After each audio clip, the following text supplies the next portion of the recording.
learn at the Korban Pesach today, which is found in the fourth reading of Parshat Bo. First, Moshe Rabbeinu brings the Jewish people news of the Rosh Chodesh, sanctification of time, the beginning of the Jewish calendar, and we learned about this already earlier. And then he begins to focus on the Korban Pesach, on the Paschal Offering, and we're going to pick it up at verse 6.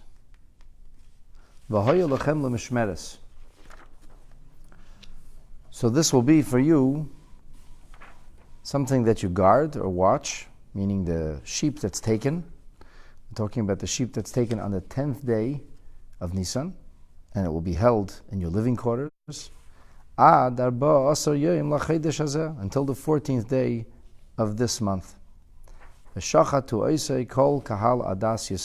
then it will be slaughtered by the entirety of the congregation of Israel in the afternoon. So last night's class we talked about the idea of the 10th day, corresponding to the 10 faculties and Malchus and so on and so forth. And today we'll focus on the notion of the 4 days, not the 10 days from Rosh Chodesh Nisan until the sheep was taken, but the 4 days in which the sheep dwelt in the home together with the people, and then had to be slaughtered afterwards. So let's take a look at Rashi. Rashi says, actually I think we're going a little backwards here. I really meant to start from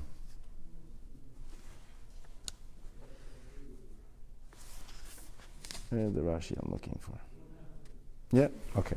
6. It will be for you something that you guard or watch. What are we talking about here? So Rashi says, the mishmeres, the guarding or watching, zehu l'shein bikur. This comes from the terminology of inspection, looking over it carefully. Shaton bikur, that the sheep has to be inspected. Mimum, so that it has no blemish, no disqualifying deficiency. Arba yomim kaidim shchita, 4 days prior to the actual slaughter of the animal. Now, usually, that's not the case. You don't have to take the sheep and examine it for 4 days. It doesn't take 4 days to examine a sheep, and you don't have to examine the sheep for 4 days in a row. And Rashi asked this question: Umipnei ma higdim likichosai l'shchitosei arba yomim? Why was it necessary? Why was it important? A requirement to take the sheep 4 days prior to its slaughter. This is not the case generationally. As we go forward in observance of this mitzvah, it does not have to be taken on the 10th day. In fact, you can purchase your Korban Pesach on the afternoon of Erev Pesach and go straight into the Beis HaMikdash. And that's what a lot of people used to do. So we're focusing here not on the fact that it's the 10th day, but the fact that there will be a 4-day interregnum from the time you take the sheep until its slaughter. So Rashi says, Hoya Rabbi Masya ben Chodosh Omer, the great sage who became the leader of the Roman Jewish community in the times of the Mishnah, uprooted himself from Eretz Yisrael, moved far away from home and from his comfort zone in order to minister and provide for the Jews who were living there.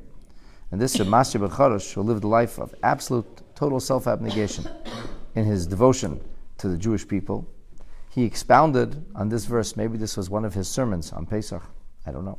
But he expounded on this verse, which is found in the prophecies of Ezekiel.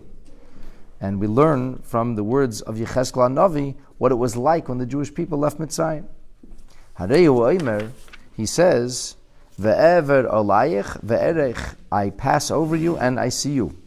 Ve'hinei itech eis doidim, it is a time of love. In other words, the prophet is describing the circumstances of the Jewish people just before the Exodus. So prior to the Exodus, we were like a young lady abandoned in the field, and nobody was there to take care of her.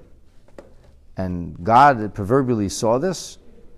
Came the time of love, the time for marriage, and HaKadosh Baruch Hu, as if involved himself or engaged himself personally with bringing the bride home. So this is the Eis Deidim. This is the time at the appointed time, the time when Hashem is going to show us love, the time when Hashem is going to, so to speak, gather us into the marital home, into the wedding. And there's a problem. What's the problem? Higia shavua zu shenishbaiti lavram. Now comes the time to fulfill this oath that I made to Father Abraham. She'egal es banav, that I will redeem his children. But there's a problem. Lehoyu biyodam mitzvahs le'sasik bahem kedei she'igalu. They don't have any mitzvahs to engage in order to merit or earn this redemption. You have to have some kind of a convention, some kind of envelope with which you bring Geula into your life. It's the time, nothing doing. There's nothing to hold the Geula. You need to have a mitzvah that becomes like the container or the wick that's going to be able to hold this energy. Shenemar, as it says there in the prophets of Ezekiel, we're familiar with these psukim, they're in the Haggadah. Va'at eram ve'erya. We were, proverbially, as if naked. We were totally emptied of anything, of any content, any spiritual meaning. A mitzvah is like a levush, the Alter Rebbe says. In Tanya, a mitzvah is like a garment, and we don't have any garments. So we have a beautiful neshama, but we're basically naked of any kind of clothing. So Hashem gave us v'nasan lanu shtei mitzvahs. Hashem gave us two mitzvahs. And the two mitzvahs are Dam Pesach v'Dam Milah. The blood of the Paschal Offering and the blood of the circumcision of Brit Milah. Shemalu ba'isi halayla, that the Jewish people, on the same day that they took the Korban Pesach, they also underwent the circumcision. The whole nation underwent this Bris Milah. Shenemar, as it says, that God saw us, and we were misboseset bidamoyach, as if wallowing in blood. In other words, the Jewish people still performed Bris Milah. Not in Mitzrayim. Doesn't say that. Not in Mitzrayim. Not in Mitzrayim. Nope. No Bris Milah. They were totally assimilated. There was a culture, were cultural Jews. Only bagels and lox. They had Jewish names. They spoke a Jewish language. That's it. They didn't have a Jewish calendar. They didn't have Bris Milah. They didn't have mitzvahs. They were idolaters. They were identifiably Jewish, only by virtue of culture. That's all. Leshinu was shmam, leshinu was l'shayna. Some maintain they also maintain some kind of Jewish dress. They dress distinctively. Totally cultural. This is the last time cultural Judaism worked. It hasn't worked since. Only cultural Jew, 3 generations. That's scary, considering that they came from the door of Yaakov and their sons. But it's scary how they became assimilated? Yeah. That's scary. The world we live in is scary. There wasn't even a nation. They didn't have any precedent to learn from. When it says that Paro didn't know Yosef, it also sounds like the Jewish people didn't know Yosef either. Well, they knew who Yosef was. They knew about his contribution to Egypt, but Egypt didn't care about his contribution. They didn't care about the ideas and ideals. There's plenty of people who could tell you about their grandparents being Holocaust survivors, but they have nothing to do with Yiddishkeit today. They don't know about Shabbos. They don't know about Kashrus. It's not hard to imagine this. It's just that this is like the door of Yaakov and their sons. I mean, like that the level of holiness. My dear friend, they sank in a big way, with the exception of the tribe of Levi. One tiny segment of observant Jews. Levi, that's it. Nobody else. So anyway, naked or bereft of mitzvahs, now they had shnei damim. Gam at bedam brisech shilachti asirayech miboir ein mayim. So this is from the prophecies of Zechariah, where he says in the merit of the blood of the bris milah, which we held on to in the time of Golus, that's how we were able to break free. That was our prison break. That's how Kadosh Baruch Hu was able to take us out of Mitzrayim. Because they were steeped in the idolatry of the day. Amar lahem, Moshe Rabbeinu said to them, Mishchu ukechu lochem, draw forth and take sheep. In other words, Mishchu yedechem avodah zarah. The deeper meaning is, let go of your attachment to the idols. V'kach lachem tzein shal mitzvah, and instead, let go of the sheep as a deity, and instead take the sheep as let go and take. Let go of him as an idol, embrace him as a mitzvah. And this is why the Jewish people had, according to Rabbi Mendel Kaplan, the sheep in their home for 4 days. This was a process of weaning them off the I guess call it the Yetzer Hara, but off the idolatry, so that they would embrace the notion of monotheism. And this way it was comfortable. They were in there. It wasn't a sudden thing. They knew the individual sheep, and they used to worship the sheep. And here, after 4 days of having designated and set aside for a mitzvah, they actually went forward with the slaughter of the sheep. Could not have been an easy thing for them to do. That's the story of the 4 days, as Masi Becharish would expound it. Now, the Das Zakenim and Baal Yatesvus have a little bit of a different point that they add here. They said you had to have a bris milah, as we just learned, and there had to be a Korban Pesach. So he said it took 3 days to recover. We know from the time of Avraham Avinu. The first 3 days are difficult. You wouldn't be able to have everybody go through a bris milah and then on the third day march out of Mitzrayim. So therefore, 3 days they had a bris milah. For 3 days they recovered. Both mitzvahs being observed at the same time. On the fourth day they brought the Korban Pesach, and then after that they experienced the Exodus. V'shachatu eisai, everybody should slaughter it. So Rashi says, v'chikulan shechatin, can everybody slaughter the Korban Pesach? Elo mikan, from here we learn, sheshluchi shel adam kameiser, that if somebody does a mitzvah and he represents you, it's as if you do it. So here there was a shliach. Couldn't be every single Jew in the world couldn't go in the Beis HaMikdash. Everybody couldn't slaughter the sheep. But there was activity in which somebody was slaughtering the sheep on behalf of many others, and as such, it's considered as if you do it. Rashi says the meaning of Kahal Adas Yisrael sounds a little redundant. The congregation of the nation of Israel, and he says there are 3 different languages which represent the notion of a plurality of Jews, a community, the congregation of the community of Israel. So he says Kahal and Eda and Yisrael. Mikan Amru, from here our sages expounded Pischei Tzibur Neshchatin B'Shalosh Kitos, that the Korban Pesach in the time of the Beis HaMikdash would be slaughtered in 3 shifts, one after the other. Zu achar zu. Nichnas Hakat Rishona, the first shift came in. Ninalu Da'alseis Ha'azara, the doors of the outer courtyard were sealed, and then they went to work. And when that was finished, all those people left with their Korban Pesach, and the next group came in. And then this went a third time. And no matter how many Jewish people come to participate in the Paschal Offering, it always happens in 3 shifts. Beinu Harbayim, when is Beinu Harbayim? Rashi says Beinu Harbayim in afternoon is Mishei Shoyes V'mayla, after we hit 6 days, 6 hours of the day. In other words, let's use easy times, even though it's not usually so exact. Suppose the sun were to rise at 6 a.m. Suppose the sun were to set at 6 p.m. When would the sun begin to set? The answer is right after it finished rising. So if the sun rises in the east, it's going to continue rising from 6 all the way until 12. And at 12 noon, the sun is at its apex. That's what we call the apogee. When the sun is at the apogee, at the highest point, which is also the hottest time, because that part of the world where the sun is right there is closest to Earth, so it's really hot in the afternoon. It's not as hot in the morning, but it's hot in the afternoon when the sun is directly above. And then what happens? It starts to cool off. Why? Because the sun makes its way from the apogee down to the point of its setting. So when is Bein Harbayim? Between the 2 points of setting. The 2 points of setting are a moment after high noon and the moment when it actually sets. That's Arbayim. Those are the 2 points of setting.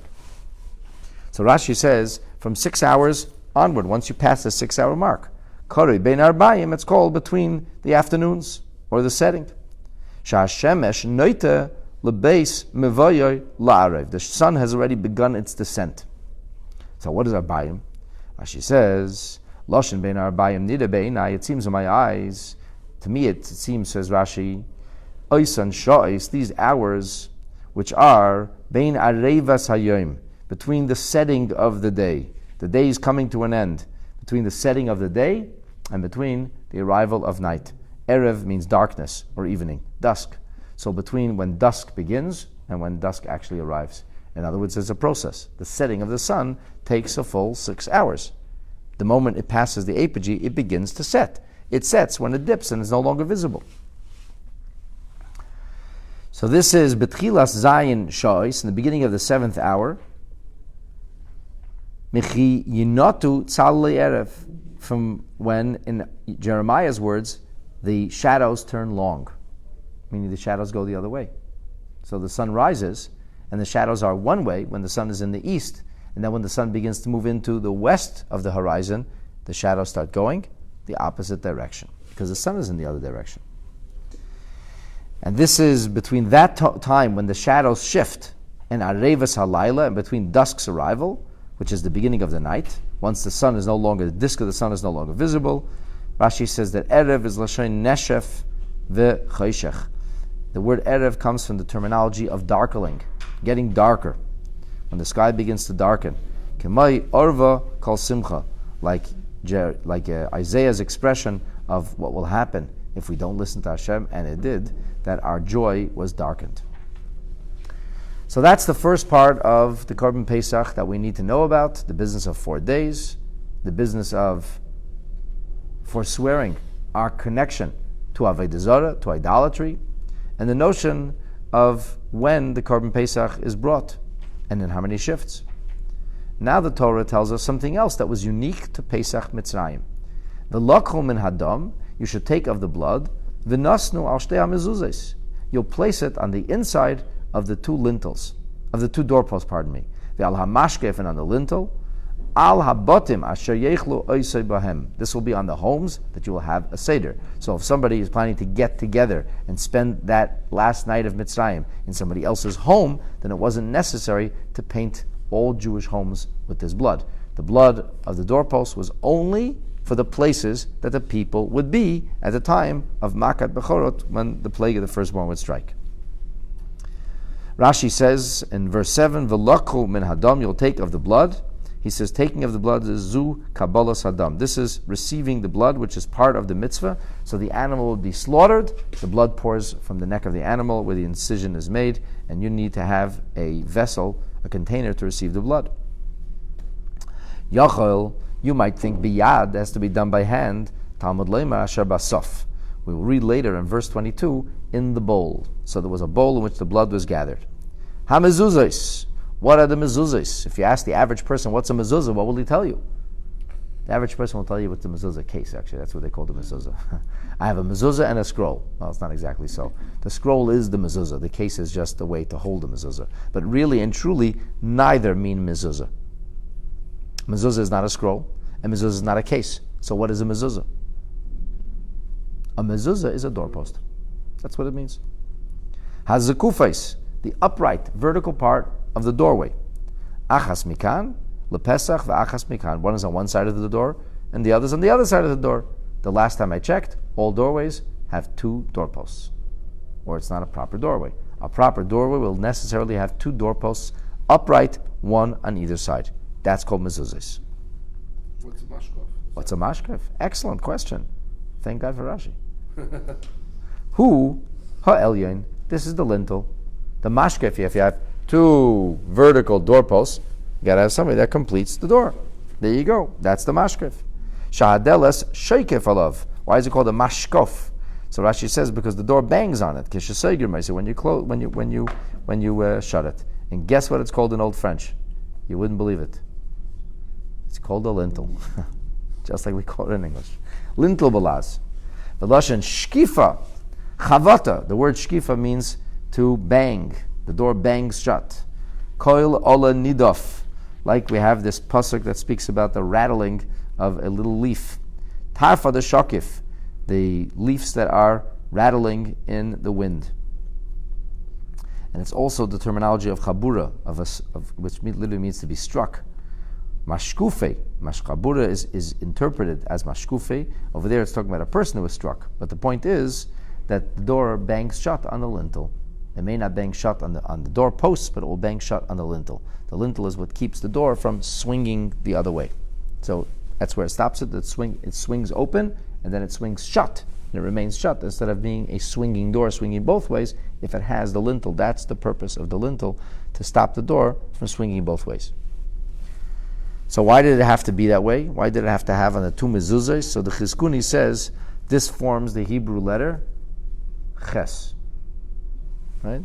Two on the side, one on top. What's ches? So he says the ches was served to protect them from the mashchis, from the destroyer. The Alshich says something amazing here. He says the Jewish people are about to leave Egypt. Who gets them out? Who are they leaning on? So he says there was two pillars of support. Who are the two pillars of support for the Jewish nation? Moshe and Aaron. And then there's the lintel.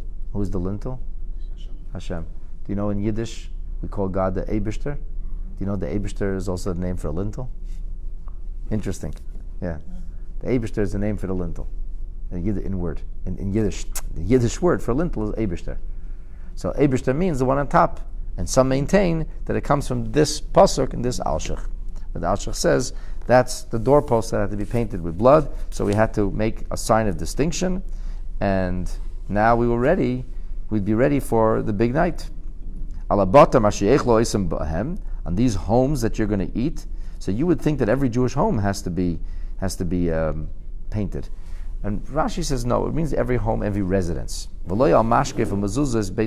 doesn't have to be on the structure that houses straw or a silo or something like that, a barn. It doesn't have to be in a barn. Bakar, place where the animals are. That people don't live in it. And actually there's an opinion that says that on a garage today, you wouldn't need a mezuzah. We don't make a bracha on the garage door. Because this itself is a dispute, whether that's called diras adam, whether that's called a place where people live, or that's the place where your stable lives, where your bronco, your behemoth, your car is sleeping. So where the car stays doesn't need a mezuzah. Cars don't need mezuzahs, people need mezuzahs. The point that's being made to us is that the blood had to be on the residences of the Jewish people. And then what should we do? Then we should sit down and eat, have dinner. The achlu es habasar b'layla hazeh. You must eat the meat on this night. How do you have to eat it? Tzli eish, roasted by fire. Umatzeh samareirim yechluhu. And you have to eat it with matzah and bitter herbs. That's how it should be eaten. A very unusual situation. The Torah is giving us the menu. But does God care what we eat for dinner? You have an exact menu. And not only a menu, you have instructions of how to prepare the food. You have to make sure you're eating meat, and make sure you're eating wafers, and make sure you're eating bitter herbs, some kind of bitter vegetable. And the meat must be roasted. That's how you have to prepare it. It's roast meat along with wafers and bitter herbs. Rashi tells us, basar means v'lo gidim, not the sinews, not atzames, not soft bones, only meat. Al merodim, Rashi says merodim is not a specific vegetable. It's not a specific herb. Kol esev, any kind of herb which is mar, which is bitter, is called marar. So it could be a variety of things. Tzivam lechol marar. Why did he tell them to eat bitter herbs? I know I should eat the korban because everybody else was worshiping this sheep, and you're eating it. That's not an act of homage. That's not an act of devotion. On the contrary, that's an act of mastery. I'm ingesting it. I'm the master over the meat, not the other way around. But why do you have to eat the bitter herbs? So Rashi says, "V'tzivum lechol marar zecher." This is as a remembrance, l'vayemaru es chayim, to the biblical description of the bitterness of slavery. They embittered their lives. So because they embittered us, we should be eating bitter herbs to remember this. And by the way, this is the way it remains. The mitzvah of Korban Pesach has to be eaten al matzos umerodim. Never again will the Torah tell us to eat maror alone. The Torah only speaks about the eating of bitter herbs in conjunction with the consumption of the meat of the Korban Pesach. Which means in today's day and age, when we don't have a Korban Pesach, do we have a mitzvah to eat maror? The answer is no. There's no mitzvah. Why do we eat bitter herbs then? We love it? The answer is it's a rabbinic mitzvah. The rabbis ordained this mitzvah. Do we eat Korban Pesach? Absolutely not. We don't have a Korban Pesach. Do we eat matzah? Later on, the Torah says, "Ba'erev teichlu matzahs." Since the Torah emphasizes and specifically spells out the consumption of matzah, sans the meat and the bitter herbs, so that's why we eat the matzah regardless. So it's biblically required to eat the concept of matzah. It's rabbinically required today to eat the bitter herbs. To remember the way they would have done it in the Beis HaMikdash, we even eat the bitter herbs together with matzah. That's called the korach sandwich. And then the Korban Pesach, we don't have that at all. And this in and of itself forms the matrix of the Korban Pesach lesson. So let's do a quick little lesson here before we go on to daven. Page Reish Hey. The Rebbe here sets out to give us a spiritual, inspirational message from these three mitzvahs, which are conflated into a single pasuk. The mitzvah of Korban Pesach, Matzah, and Moror. What's the lesson for us? So the Rebbe opens with the following statement: B'shas Yetzias Mitzrayim, at the time of the Exodus, Hafchu b'nei Yisrael la'am, we became a nation. V'noitzer oz hatzorich l'sapek es sarcheim haruchniim ka'amesh la'kadosh baruch hu. Because we became a nation, what was required of us immediately? We should do what a nation is supposed to do, a God's nation, a nation, a spiritual devotion. Okay, so Hashem gives us mitzvahs, three mitzvahs, which that represents the general notion of what's required in this Yiddishkeit journey.